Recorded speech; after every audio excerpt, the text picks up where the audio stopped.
അഭിരാജും അനന്ത്നാഥും മരണത്തിലും അവർ കൂട്ടുപിരിഞ്ഞില്ല. തിരികെ എത്തുമെന്ന പ്രതീക്ഷയുടെ നാളമാണ് മൃതശരീരങ്ങൾ കണ്ടെത്തിയതോടെ കെട്ടുപോയത്. വില്ലേജ് ഓഫീസ് പടിക്ക് സമീപത്തു നിന്നാണ് മൃതദേഹങ്ങൾ കിട്ടിയത്. ആദ്യം അഭിരാജിന്റെയും പിന്നീട് അനന്ത്നാഥിന്റെയും. മെഴുവേലി സൂര്യേന്ദുവിൽ അഭിരാജും ഉള്ളന്നൂർ കരുത്തോട്ട മഞ്ജു നിവാസിൽ അനന്ത്നാഥും ഇന്നലെ വൈകുന്നേരമാണ് കനാലിൽ കുളിക്കാനിറങ്ങിയത്. കുളിക്കാൻ പോരുകയായിരുന്നു. അങ്ങനെ വന്നതാ. വന്ന് രണ്ടുപേര് ഇറങ്ങി. അപ്പോൾ ഒരുത്തൻ എങ്ങനെ ഇത് ഒരു അപകടത്തിലാണെന്ന് മനസ്സിലാക്കി അവൻ തലയെ കൈ വെച്ചിട്ട് ഓടുന്ന ഒരു CCTV ദൃശ്യമുണ്ട്. തലമുടി വെട്ടിയ ശേഷം സുഹൃത്തായ മറ്റൊരാൾക്കൊപ്പമാണ് അഭിരാജും അനന്ത്നാഥും കനാൽ കരയിലെത്തിയത്. സമീപത്തു നിന്നുള്ള ഒരു CCTV ക്യാമറയിൽ ഈ ദൃശ്യം ലഭ്യമായിരുന്നു.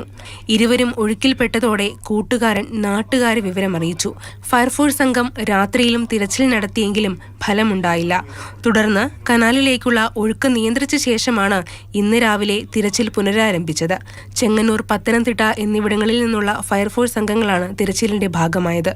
മാതൃഭൂമി ന്യൂസ്, പത്തനംതിട്ട.